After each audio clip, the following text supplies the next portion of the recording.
Heaven Official's Blessing, Chapter 7. The ghost holds a wedding. The crown prince climbs onto the marriage sedan, Part 2. The whole marriage sedan was covered in crimson satin. Lovely flowers, the moon, dragons, and phoenixes were sewn on with brightly colored thread. Nanfeng and Fuyao each stood on one side of the sedan, guarding the sedan from tilting to one side. Shilian sat upright in the middle of the sedan, swaying with the walking rhythm of the ones carrying it. In reality, the 8 people carrying the sedan were all outstanding military officials who were proficient in martial arts. In order to find people highly skilled in martial arts who could disguise themselves as sedan carriers, Nanfeng and Fuyao directly went to that official's residence and revealed their plans. They clearly explained how they wanted to go and explore Mount Yujun. Thus, without asking any more, that official immediately pulled out a row of tall and strong martial artists. However, the reason why Nanfeng and Fuyao wanted strong fighters was not because they were hoping they could help them. Instead, they merely wanted them to be able to defend themselves and flee when the fierce ghost began fighting back. Contrarily, those 8 military officials didn't really think too highly of them. Within the government, they were all first-class experts. When weren't they the leaders or the stars of the show? Despite that, the moment these 2 little pretty boys came, they began stepping on their heads and forced them to become sedan carriers. It could be said that they were already extremely unhappy. However, their master's orders had to be followed, and thus they could only restrain the disdain in their hearts. But since they were unhappy, it was hard to avoid their anger from flaring up. This was why, from time to time, they would deliberately slip up and shake the sedan, making it jolt terribly. Outsiders wouldn't be able to tell that, as long as the person sitting in the sedan chair was somewhat delicate. They would have already vomited themselves to death. The sedan chair tilted and jolted. Sure enough, they heard the Shilian inside sigh softly. A few of those military officials couldn't help but secretly feel pleased. Outside, Fuyao asked in a cool tone, "Young lady, what's wrong? Marrying at such an elderly age, you're happy to the point of tears?" Indeed, when brides married, many of them couldn't help but wipe their tears and cry in their marriage sedan. As for himself, when Shilian heard that, he didn't know whether to laugh or cry. However, when he began talking, his tone was gentle and smooth. Unexpectedly, there wasn't even a trace of discomfort as he said, "It's not that. I merely realized that this wedding procession is lacking a very important thing." Nanfeng asked, "What are we missing? We should have already prepared all the things we ought to have." Shilian responded with a smile, "Maids who are accompanying the marriage." The 2 small martial gods standing outside spontaneously glanced at each other. One couldn't tell what kind of scene they had imagined, but they both trembled violently. Fuyao spoke up and said, "Just pretend your family is impoverished so there isn't enough money to buy servant girls. Thus, you decided to make do." Shilian replied, "All right." The military officials heard their impromptu, slapstick live comedy and couldn't help but smile. The dissatisfaction in their hearts had dissipated a lot, and they felt a bit more closer to the other 3. This resulted in the sedan chair becoming much more stable. Shilian leaned back once more, Although he was still sitting upright, he closed his eyes to rest. Who knew, after a short while, a child's laughter sounded near his ears. Cackling and cruel, laughing and mirthful. The sound of laughter was like a ripple as it spread through the mountains and fields. It sounded quite ethereal, but also very strange. However, the sedan chair hadn't stopped and was still advancing as steadily as before. Even Nanfeng and Fuyao didn't say anything, as if they hadn't noticed any abnormalities. Shilan opened his eyes before speaking in a low tone. Nanfeng, Fuyao. Nanfeng was walking on the left side of the sedan. He asked, "What's wrong?" Shilian replied, "Something came." At this time, their marriage procession had already entered the depths of Mount Yujun. It was completely silent. Even the creaking noises made by the wooden sedan chair, the crunching noises of the dry leaves and branches under their feet, and the breathing sounds of the sedan carriers appeared too noisy in this quiet. And the child's laughter still hadn't disappeared. Sometimes it sounded far away, as if they were in the depths of the mountain. Other times, it sounded very close, as if they were crawling beside the sedan. Nanfeng's expression became more solemn as he said, "I don't hear anything." Fuyao also coldly spoke up, "Neither do I." As for the other sedan carriers, it was even more unlikely for them to have heard anything. In response, Shilian said, "If that's the case, then they are deliberately only letting me hear." The 8 military officials were originally overconfident because of their high skills in martial arts. In addition, they believed that because the ghost bridegroom randomly picked brides, they were bound to return home that night without any achievements. Thus, they hadn't been fearful at all. Now, for some reason, they couldn't help but think of those 40 military officials in that wedding procession, the ones that had mysteriously disappeared. Suddenly, cold sweat began appearing on some of those sedan carriers' foreheads. Shilian noticed someone's footsteps is stagnating and said, "Don't stop. Pretend nothing happened." Nanfeng waved his hand, motioning for those military officials to keep walking. Shilian spoke up again and said, "He's singing." Fuyao asked, "What is he singing?" After carefully listening to the child's voice, Shilian began repeating the words phrase by phrase. "New bride, new bride, new bride on the red marriage sedan." In the middle of this silent night, Shilian's slightly sluggish voice came out very crisp. Clearly, he had been just saying those words. However, those 8 military officials felt as if they could hear a child's voice singing that odd song with him. It really made one's blood run cold. Shilian continued to speak. "Eyes brimming with tears, passing the mountain's moon. Under the veil do not hold the rising smile. Ghost bride, do they mean ghost bridegroom or something else?"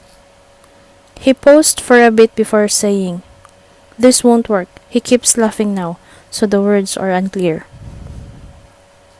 Nanfeng frowned. "What does all that mean?" Shilian replied, "The literal meaning, he's telling the new bride in the sedan chair that she should only cry and that she shouldn't smile." Nanfeng corrected his previous question. "I meant, what is the meaning behind this thing, running over here to remind you of that?" On the other hand, Fuyao would eternally have an opposing idea. It might not necessarily be just reminding us. It could be possible that it's deliberately trying to make you do the wrong thing, Perhaps smiling is the real way to come out unscathed. However, its goal is to trick others to cry. It's hard to say if, in the past, the other brides fell for their plans. In response to that, Shillian said, Fuyawa, if an ordinary bride heard this kind of voice in the middle of the road, I'm afraid she'll only be scared to death. How could she smile? In addition, whether I cry or smile, what would the worst result be? Fuyao responded, You'll get kidnapped. Thus, Shillian reminded him, Isn't the purpose of our trip tonight exactly that? Fuyao snorted, though he didn't continue to argue. Contrarily, Shillian spoke up again and said, Also, there's something I think I should tell you guys. Nanfeng asked, What is it? Shillian responded, Ever since I sat onto the sedan, I've never stopped smiling. He had just said this when suddenly the marriage sedan sank heavily. The 8 military officials began to immediately riot, causing the marriage sedan to completely halt. Nanfeng shouted, Everyone, don't panic. Shillian raised his hand slightly before asking, What happened? Fuyao replied in a light tone, Nothing more than meeting some beasts.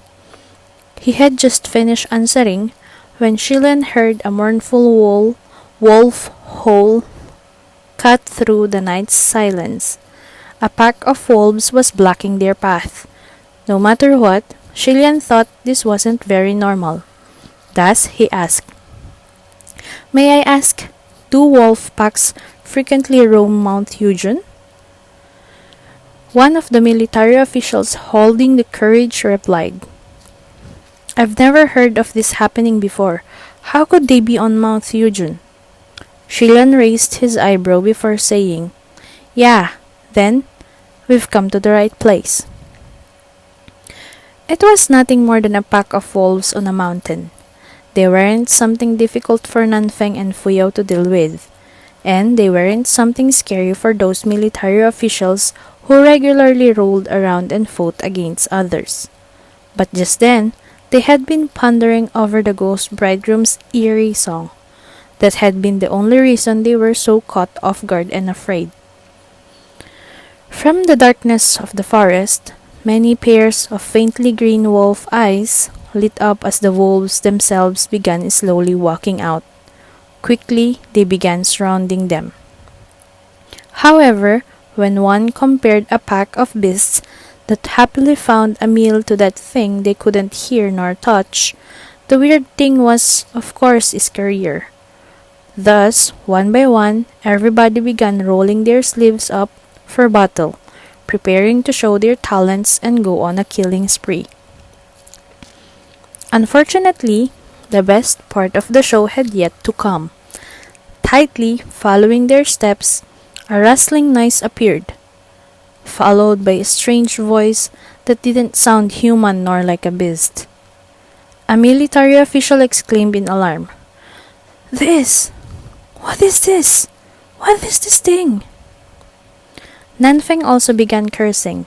Shillian knew that something had quickly changed and thus wanted to stand up. He asked, What happened now? However, Nanfeng immediately yelled, Don't come out! Shillian raised his hand when suddenly the sedan chair began to shake. It seemed as if there was something leaning against the sedan door. Shillian hadn't been lowering his head that much. He directed his gaze downward before seeing the back of a head of some kind of thing from the crack between his veil. It actually climbed in the marriage sedan. That thing had stuck its head into the marriage sedan, but was immediately dragged out by someone outside. Nanfeng stood in front of the sedan and cursed. Fuck! It's a base slave! As soon as he heard it was a base slave, Shillian knew that things would now become troublesome. According to Lingwen's palace hall's judgment, A base slave was something that couldn't even obtain the first rank. It was said that originally base slaves were human. However, if one looked at them now, even if they were people, one could only say they were deformed humans. It had a head and a face, but they looked vague and unclear. They had legs and arms, but they were too weak to walk on. They had a mouth and a teeth.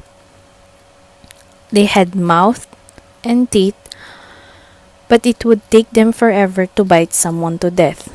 However, if they let people choose, most people would rather meet the scarier, fierce, or severe ranked monster than meet a base slave.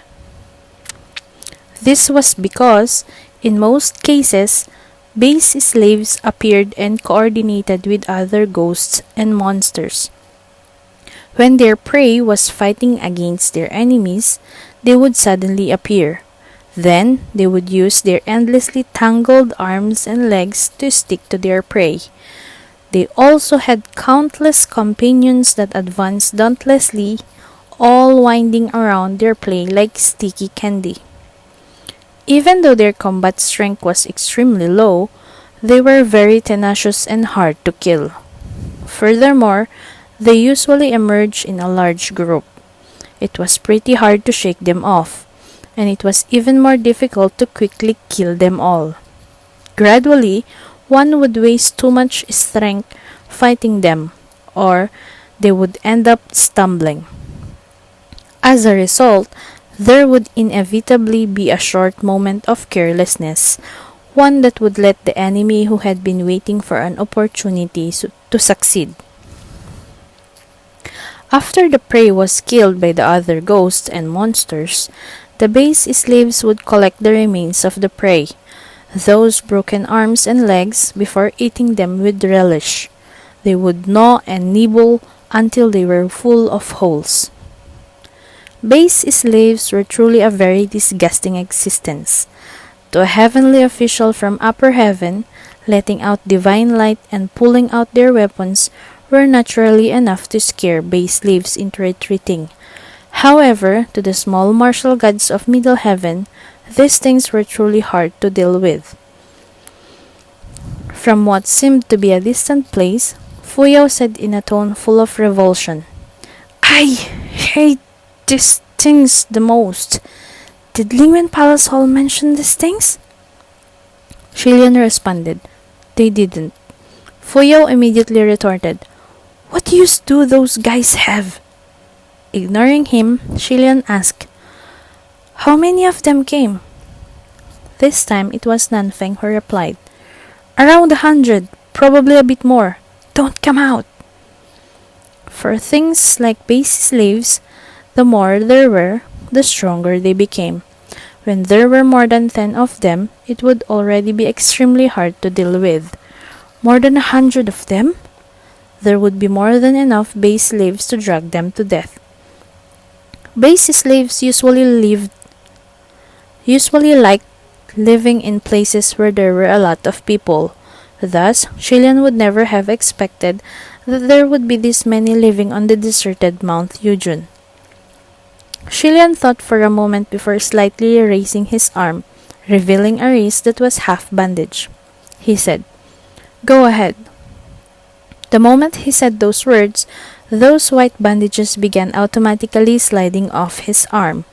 Like it was alive, it flew outside by passing the curtains of the sedan.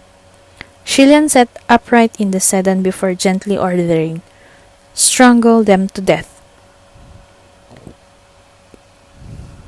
In the midst of the night, a white viper suddenly swarmed out. When that white, thin silk was bandaged around Shillian's wrist, it seemed to only be a few chi in length.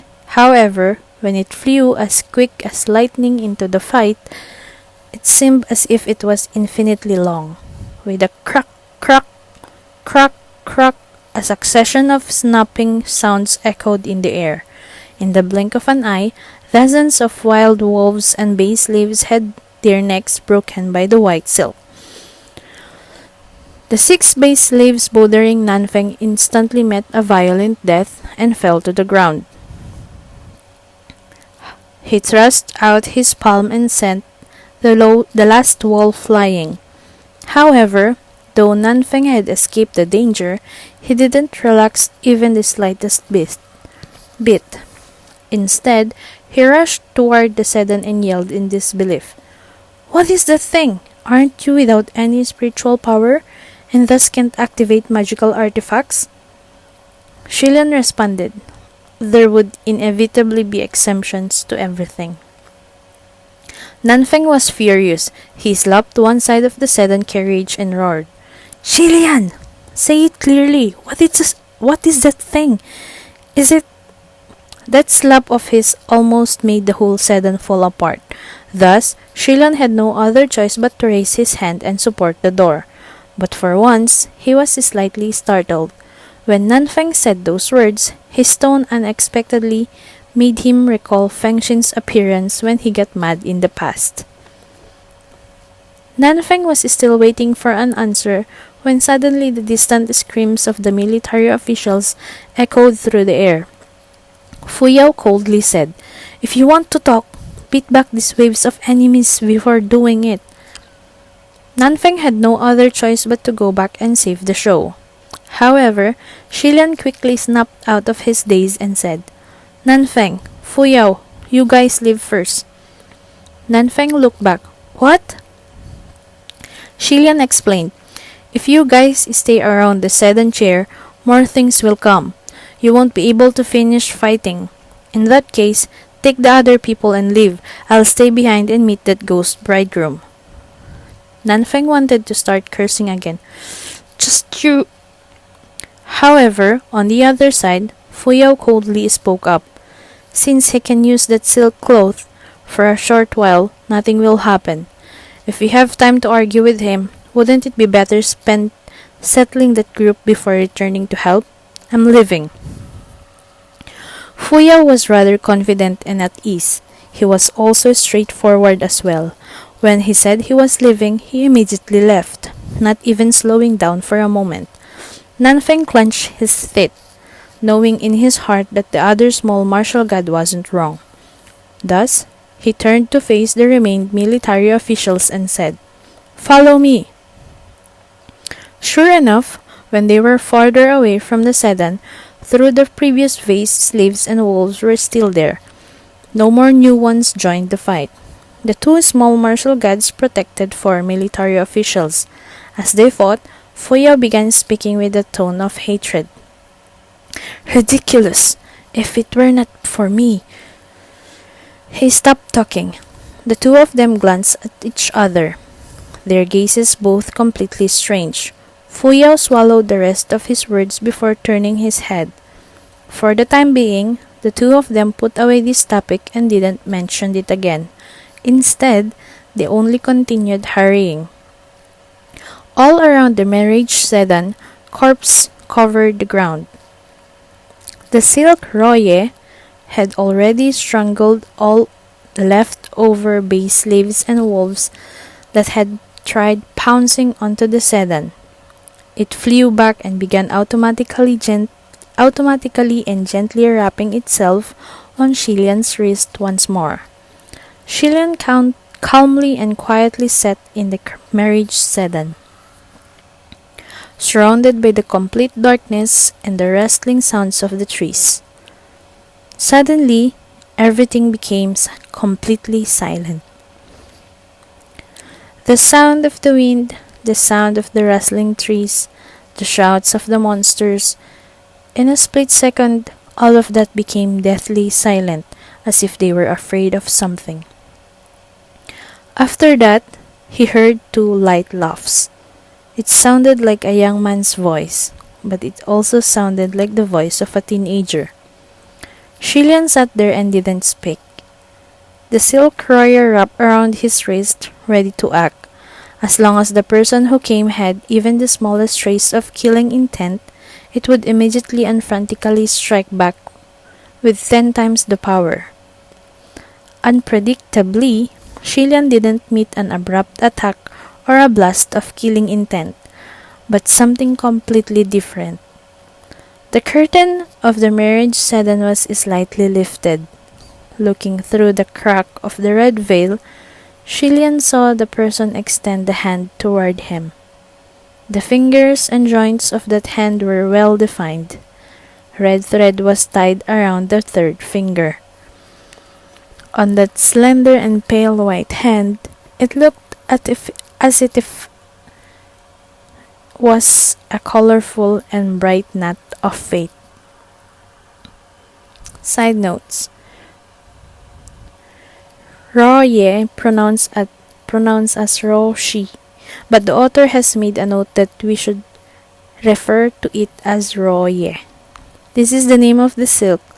It means raw, as if like she, demonic or evil. End of chapter 7.